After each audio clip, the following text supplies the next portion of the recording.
Welcome back. In today's tutorial, we're going to explore the characteristic profile of the imposter archetype. Who is the imposter?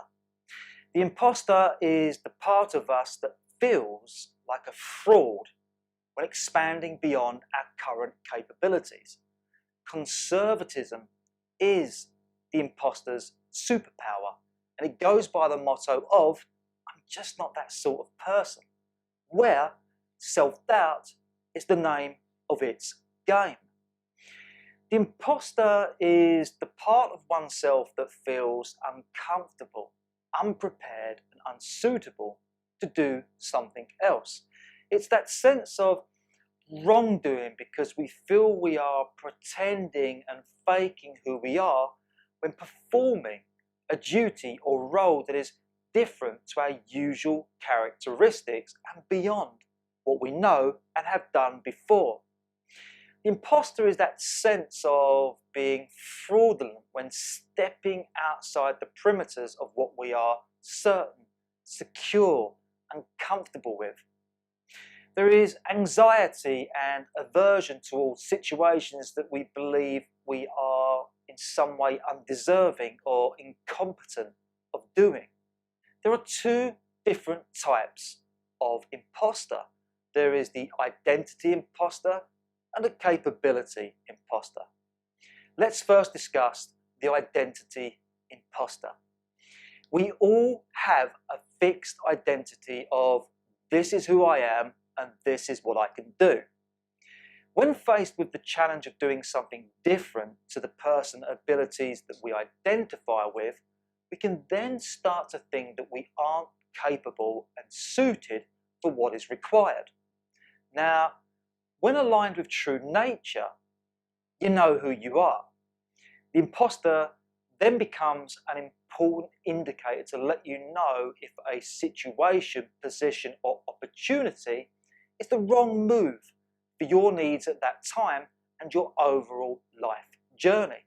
Sometimes we do need to stick with who we are and what we know and remain single-minded with one purpose and direction.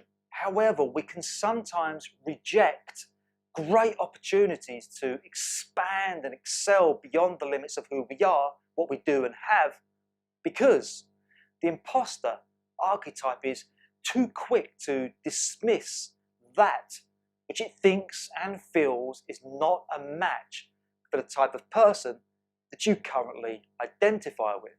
When we identify as being this, we immediately identify as not being that.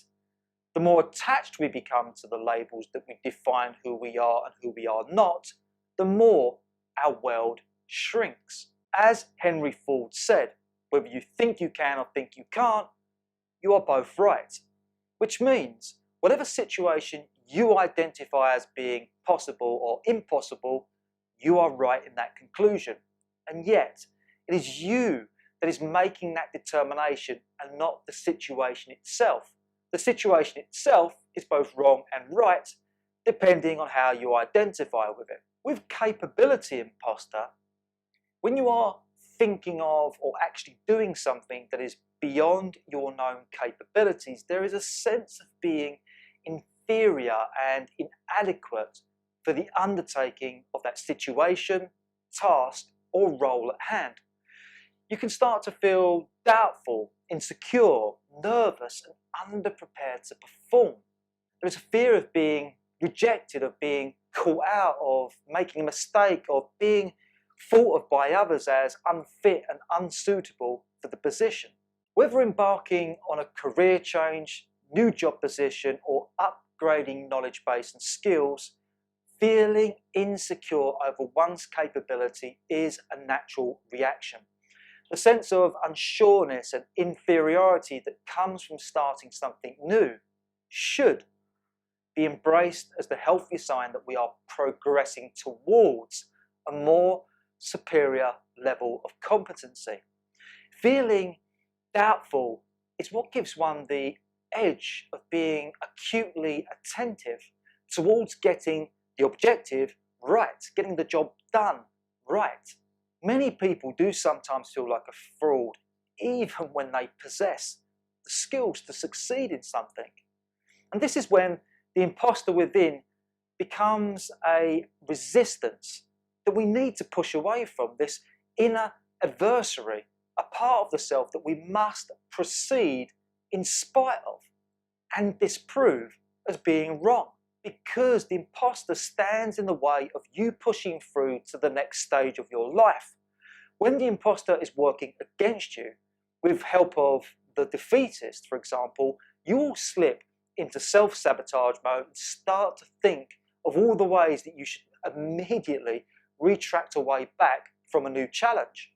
The imposter will start to rationalize why you're not capable, not this type of person, not supposed to be doing it, not deserving better, and why you don't have the right skills to succeed. And there is an element of truth to those statements, for it is in the becoming part of life, when we are doing the welding and the bossing, the work, that we actually improve upon new skills. We become deserving of the position we've earned in the process of becoming. We just need to roll up the sleeves and get on with it, regardless of that niggly little voice of doom. So to summarize the imposter, when you think about it, there is no getting away from being the imposter.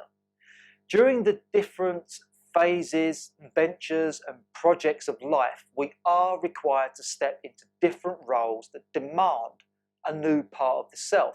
Like, for instance, when getting a first job and then upgrading to a new career position, or when you first become a parent and then a grandparent, you're having to change who you are to adapt to that new situation. Even so, the imposter is not to be confused with deeper intelligence. The imposter comes from the identity that is outward facing with ideals, where deeper intelligence comes from within. The deeper intelligence knows when something is wrong or right for you. It speaks from the heart of true desire.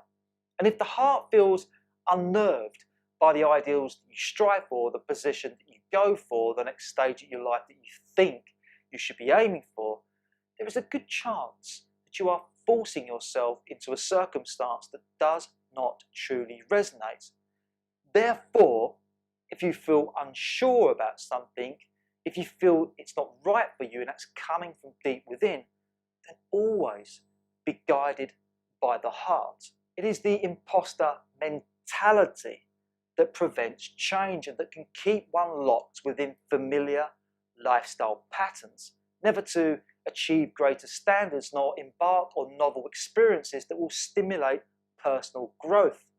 The imposter can fail to see that one can assimilate new knowledge, skills and role plays, even though they are contrary to one's existing identity. The imposter archetype, therefore, is a re-identification issue. The limited thinking of one's fixed identity struggles to detach from what it already knows and identifies with. The imposter feels troubled by the idea of being someone that he or she is not. And there will always be that sense of doubt over one's tenor, whilst earning one's tenor. We must sometimes accept the discomfort of being someone we are not, whilst we are upgrading our mindset and skill sets to become someone new.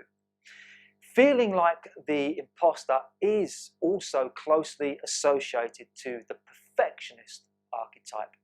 There is an expectation to perform the absolute best, and one is putting a lot of pressure on themselves to complete every task flawlessly. They fear that any mistake will reveal to others that they aren't good or smart enough for the job. There is a fear of making a mistake. But when learning to tolerate imperfection, error and failure, we are able to overcome those insecurities and fears and strive towards success. So now that you are acquainted with the traits of the imposter, now that you know where the imposter plays a role in your life, you are equipped to know how the imposter prevents and limits you from reaching your highest and fullest potential. You can see how the person that you identify with as being right now could scupper the person that you have the potential to become. And now that we are finished with this tutorial, move on to the next archetype, where together we will discuss the jester.